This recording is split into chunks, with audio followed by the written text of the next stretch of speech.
Hey folks, welcome back to the channel. My name is Melanie. I use they, them, theirs pronouns, and this is my quarter 2 comprehensive book list. And so I am ranking all the books that I have read since the start of 2023 from lowest to highest. I'm also going to be putting the title at the top here with a picture of the book, as well as if I read it in quarter 1 or quarter 2. So let's get into it. Sadly, at the very bottom of this list, and somebody has to be at the bottom of the list, you know what I mean, is The Surrender Experiment. So this book is about a man who practices yoga, meditation, and being of service to others. However, because of the kind of shady involvements that he's got going on outside of like the yoga things that he does and the service he does for the community, he's just like been in scandals where other practitioners that he knows have been in sexual assault scandals, and he has welcomed them in, and like there's just a lot of gray area that I just can't personally give it a good rating for. Octopus Museum. All you really need to know about this book is that it's a dark, sad, and broody poetry book.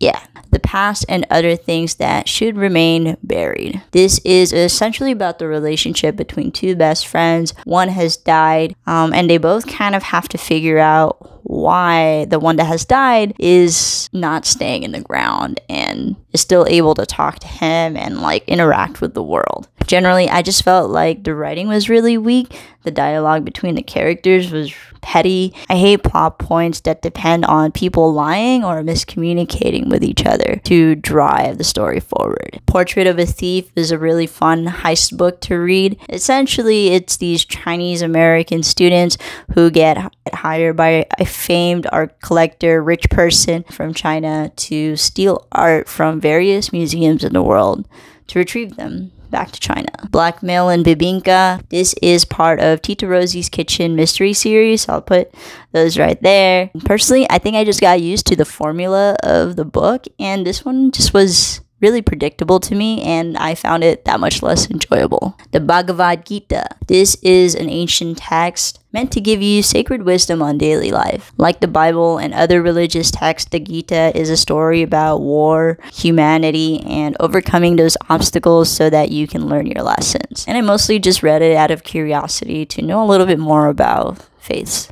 Polysecure. This book is about polyamorous relationships and how to manage them, how to trust your partners, and how to trust yourself in the process of maintaining them. Any monogamous person would find a lot of value in reading this book and seeing how healthy it is to just over-communicate your desires, your needs with your partner. And someone that's not able to handle those things is probably not meant to be with you. Version 0 was a really entertaining satire to read. It's a dystopian future in which on the biggest tech companies that exist in the world, who have the most power to influence our thoughts, our decisions, and essentially doing anything. These 3 people who want to dismantle that. And so they hack all of these big tech companies so that they kind of disintegrate. Street God, which is a memoir by the author Dimas Salaberrios, depicting his life as a former street god, selling drugs and having a whole life of crime. And then eventually he turns towards God. Overall, it's a story that could inspire a lot of people to turn away from drugs and violence and crime, to still be able to have a life outside of that, to still have safety, to still have community outside of those like more dangerous options. And I know that sometimes people don't have the luxury to not be in a gang, to not be involved with drugs. And personally, I think the writing was really erratic actually, and a little hard to follow. Still, really unique story. Before the Coffee Gets Cold. So this book has a lot of praise.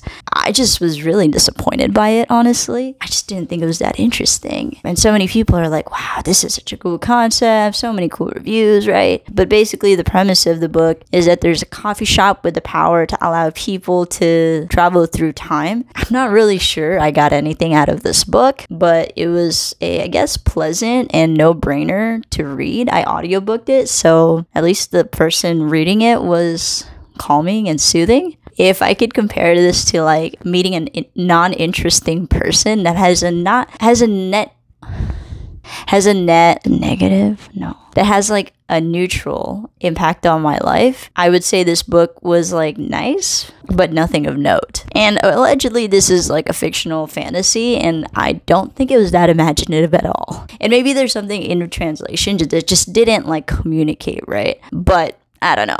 I wasn't that into it. What's good, folks? If you want to support the channel, a really easy way to do that is to buy me a coffee, and I'll put the link to that on the screen right here. And for being honest, I actually don't drink coffee or any form of caffeine, so I'll probably use it to buy a slice of pizza. But if you want to support the channel, like what I'm doing, please support. Thank you.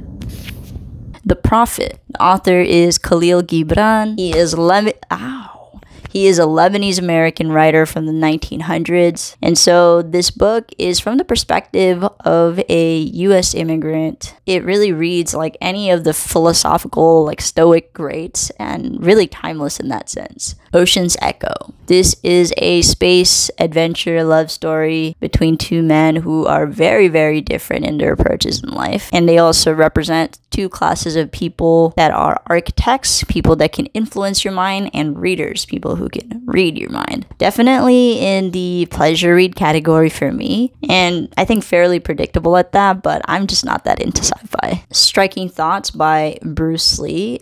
Alright, I had no idea he was this philosophical, but yeah, it was actually really cool. He talks about self-discipline, fortitude, growth, systems, art, and a lot more. And every piece of like writing in there was very bite-sized, very tangible, and still really like transcendental in its form. The Heart Principle by Helen Hoang. This is the third installment of the series, and I think it's like the best one in the series just because of how holistically she's able to develop all the characters. Given that it is the third book in the series, I was still like shocked at how it ended. I still felt like, ooh, I don't know what's gonna happen, you know? I don't know what's gonna happen. So I realized I didn't even talk about the book at all. This is part of Helen Hoang's series, which is a series of romance novels. Very smutty, very sexy, featuring a character that is on the autism spectrum. And it's just really quirky, and it's Asian, which is also really cool. And yeah, the third one was my favorite because it just tied all of the characters together, and it made it a lot less sex all the time and a little more romance. Yeah, hope that was more helpful.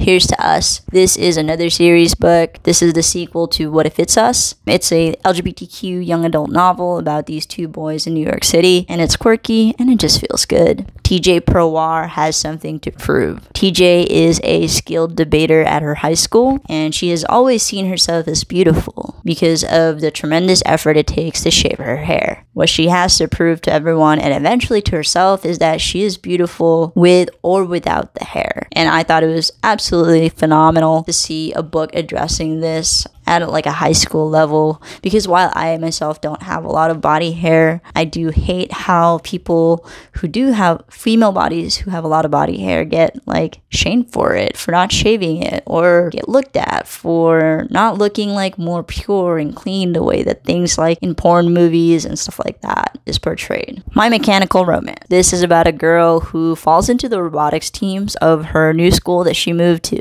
and there's tension between her and everybody else in the robotics team because girls are often not welcome in those spaces, and so when they go to competition, she's getting backhanded compliments about being the diversity quota. As is implied, there is a romance in there between her and the captain of the team, and you'll see what happens if you read this book. You Are That Expletive. This is social media superstar Bretman Rock's memoir. It's fun, honest, and an ode to success as an online influencer. I don't think I would read it again, but it was really fun to read, and I think he's just killing it. I don't agree with everything he does or says, but he's still killing it despite how I feel about him. On a Sunbeam. This is an LGBTQ plus graphic novel in which the characters are in space, and the storyline jumps from past to present, grappling with one's identities, relationships, and reclaiming our histories. And it is so beautifully drawn. Killing and Dying, another graphic novel, and it features a bunch of short stories on life's like many predicaments. predicaments, from awkward family relationships to abusive relationships to grief for the unknown. Didn't have to be that fantastical, but still got the message across that this is life and this is how we have to continue to live it. The Reason I Jumped. This is a memoir written by the author, who is a teenager with autism. This book is an insight to the many questions that people ask people within the autism spectrum. It's short and blunt and heartwarmingly honest. And yeah, 8 Rules of Love. This is a book by well-known wellness coach Jay Shetty, and it's a wonderful overview about the approaches to love, loving ourselves, finding our purpose through the things that we love, and knowing how to love and let go of others. Great tools overall, and I was actually really fortunate to attend this book tour. I'm gonna put a picture of that right here. American Born Chinese. This is a graphic novel from the early 2000s, and it's now a show on Disney Plus. It's about an ABC, an American Born Chinese, navigating his high school as kind of the token Asian, with a new kid coming in who's actually really proud to be Asian and doesn't care if other people make fun of him. This book was an insightful but really simple read. It takes the notions of being othered in a very real way, and I think the show also does a really good job of it. There. This is a fictional book written in a poetic prose about several Native Americans' lives and how they intersect. The lack of connections that they have to their identity, to their siblings, is real. And it's also very sad because sometimes people do just stagnate, and that's life. The Kindest Lie. This is about the choices we make for our families, choices that impact our whole lives. The kindest lies we tell to ensure a future not often guaranteed, especially to Black women. What if it's us? Really cute, really wholesome. I like this a lot better than the first one. Than the second one. Get Jito. This is a graphic novel written by Anthony Bourdain. It's a dystopian fiction about the future of food becoming more and more inaccessible, thus decreasing the access to good food because only the elite can have it, which is honestly not that far off from where we are now. As most things by Anthony Bourdain, it's super fun and also harrowing. Aristotle and Dante dive into the waters of the universe. This is the sequel to Aristotle and Dante Discover the Secrets of the Universe. And while primarily a love story between these two young men, the book also did a wonderful job humanizing the parents, the teachers that make up their community, and how we take our parents for granted and don't ask them stories about themselves, or we assume that their only role in life is to be our caregivers. But they're allowed to be their own persons too, and they also are allowed to change, to grieve, to be. I cried so much reading this book, and the writing is just impeccable. All About Love by Bell Hooks. I really appreciate this book's approach on life and how leading a life of love would really just better our society, because we tend to operate from hate and difference rather than acceptance and understanding. While this book easily appeals to me, somebody that has a huge interest in feelings and emotions, but what I appreciate about this book is all of the academic research behind it, because that will reach the people that are more logical and less emotional, which I think are the people that need this book the most. It is such a beautiful foundation for grounding a movement in love. The Bond book. This is actually the book that made me think, like, I don't know if I should be ranking fiction and nonfiction into one list. It's just really hard. Also, shout out to Nate O'Brien for recommending this book. He's got a really great channel on finances. And the reason the rating is so high for this book is the literal wealth and knowledge in this book is just priceless. It could have been better written, but the research behind it is top notch. The Meaning in the Making. This was written by my best friend's favorite YouTube creator, so I knew I had to read it. And it's a book that my friend refers to often on creativity. And there's another book I have later on in this list called The Pathless Path, and they're kind of similar. They ask you questions about what gives you meaning in life and how can you find meaning in the things that you make. Automatic Millionaire. Again, another financial book that I just don't know how to rank against all of these other things that give me other really practical tools. But this one is really bite-sized. It's short. It's easy. I probably read it within 2 hours. And I would recommend it for people getting started with their financial journey. In essence, you want to automate as much of your finances as possible to make that that friction less and less, just like any habit. And the hardest part is usually just setting up what you need to have to create the habit. Say you get this much out of your paycheck. You know you could afford $5 probably. Save it away. And building that habit over time just creates less and less resistance no matter how much money that you have. And my 5 out of 5 here, it's on the accessibility of the book. I guess I live here now. This book is about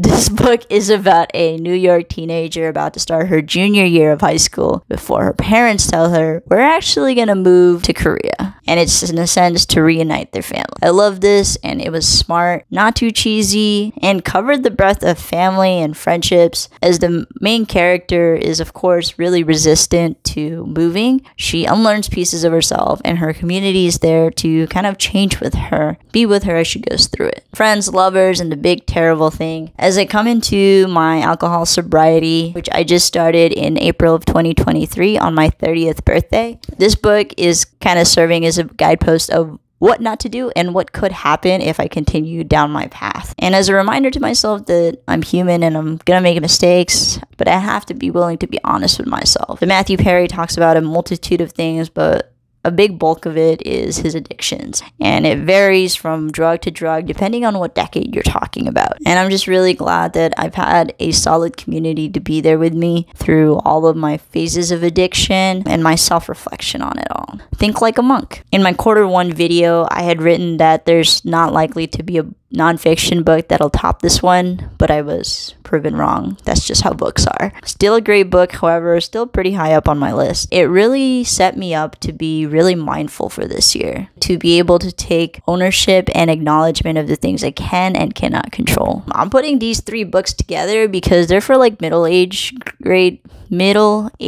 school children, and they're a sequence of stories, and they're all really good. I'm not gonna rank them any higher or lower. I think just really well done. So this is a phenomenal book series on Chinese American immigrant family as they pursue whatever it means to pursue the American dream. Also addresses the issues of racism, of immigration, of community, mental health, intergenerational trauma. It's really well done, and I'm glad that kids have the opportunities to read books like this. And shouts to Kelly Yang, because it's based on her life, but it's a fictional depiction of it, and she's just doing some really awesome work in making sure that kids have access to reading and writing. 5 Temptations of a CEO. Patrick M. Lencioni is an organizational consultant for nonprofit leaders, corporate leaders of all kinds, and is really an expert in identifying action points to improve that organization, those people, and their workflows, as well as the problems. This one focuses on how CEOs can tend to be distracted by the shiny things rather than being a CEO. You know, things like elevating their status through being a CEO, how their ego gets in the way, really drive them away from their actual job, which is making sure the organization is the best at doing the mission that it says it's going to do.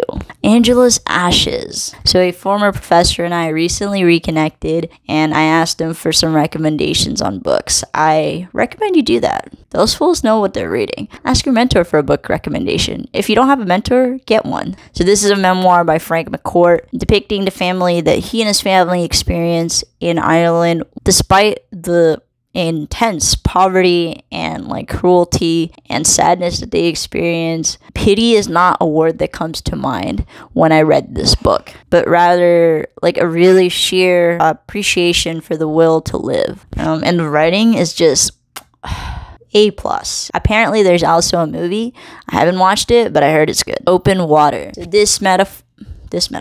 this book is a metaphor for life and love, and how diving into the unknown is like going into open water. You don't know if it's going to comfort you, you clash with you, you don't know if it's going to swallow you alive, and how unpredictable it will get as life goes on. But to not go for it and not go into the open water would be to dishonor your abilities, your skills, your potential for improving and getting through things. So beautifully written poetry, and it's about a black young man and how he finds love, finds himself, and dives into open water. Springboard is written by Richard G. Schell, and it's a book on success and how to define it. How can you leverage, how can you identify the things that you are good at so that you can live the life of your design? And that it's okay for things to look non-linear for everybody. The Almanac of Naval Ravikant. This book is actually just a compilation of Naval Ravikant's Twitter storms, quotes that he says from different interviews and articles and stuff like that. He is an angel investor in Silicon Valley. Basically, he's a guy that is well known and well trusted to invest in technology happening that will shape the future of what we eventually receive as consumers. I found a lot of value in this book because he has a lot of tangible life lessons, many different recommendations for what to read in topics that I normally never touched, like science, math, and stuff like that. A Man Called Ove. Now hold it together. This book has now been adapted into a movie called A Man Called Otto, featuring Tom Hanks, and it's about a grumpy old man who we learn about through his interactions with his neighbors and the people around him. He's principled, and that's why he's seen as stubborn, but his wife just died, and so he's also experiencing grief, and in that grief is an opportunity for him to become a different version of himself after she passes. You've reached Sam. So this is the book that I read and cried the most so far reading this year. I couldn't hold it in. I'm crying thinking about it. So Julie has her life all figured out till her boyfriend Sam dies. In the midst of her grief, she finds out that she can still reach Sam. She can still call him. If you've ever grappled with grief, you know that there comes a point where you have to choose living in their memory or living for their life that is no longer there. And so it's honoring them and also honoring your ability to live as they are gone. It's really sad, but it was so good. Ash. Ash is a Cinderella retelling with a lesbian queer young teenager. And the story follows Ash, which is short for Aisling, and it's largely about the grief of her parents. Her mother dying, then her father dying, kind of her soul withering away as she has to move into her stepsister's homes. And that's the part that's not usually covered. Usually we're just talking about this prince that comes in and saves Cinderella. And this is about Cinderella, Ash, finding herself, finding love again, and being willing to be loved again. Tomorrow and tomorrow and tomorrow. I mean, this book is just... and I think it'll stand as one of my favorite fiction books of all time. It's primarily about the friendship of Sam and Sadie. I talk a little bit more about this in my 3 books to make you feel human video. I'll link that here as they navigate building video games and their lives together. It's one of the most human books that you will ever read. And as a person who doesn't game, I was like, I don't know if I'm gonna like this book. And this book, Pathless Path. All right, we're coming into it. Since reading this book, I've referred back to it a lot, and a lot of the exercises it had me do, I've kind of redone every couple of months since reading it for the first time. It's essentially an affirmation that your path will take many shapes and forms, and that we have to give ourselves room to experiment with what we like, what we don't like, and with what we're good at. And Ali Abdaal has a really great summary on this book. Last book, Kitchen Confidential. This book is by Anthony Bourdain, and it's a fragment of his insatiable zest for life. And this book encapsulates the need to have a purpose in life, the need to have something that gives you this level of joy and interest and inspiration. And I think to the extent that he could, Anthony Bourdain lived his life to the fullest. But I think there's something to knowing that when you leave yourself with little to be desired and be curious about, because you have exposure to everything and you have everything within your reach, nothing feels challenging and nothing feels worthy after. I know this is a little somber for the last book on this list, but we have to acknowledge that he completed suicide. This book was the start of his public persona, because right before this he had been cooking for 25 years, and suddenly he was offered TV shows and all these opportunities to travel the world and literally eat for a living. And I would say, err with caution when you pursue something. You have to give yourself breathing room. You have to give yourself boundaries. You have to give yourself parameters, space to be challenged and not just take. I hope you enjoyed this list. And of course, that last one just was harder for me to talk about because knowing that book started it all for Anthony Bourdain is bittersweet. I hope you left this list with something that inspired you, something that's piqued your interest. And until next time, moviti.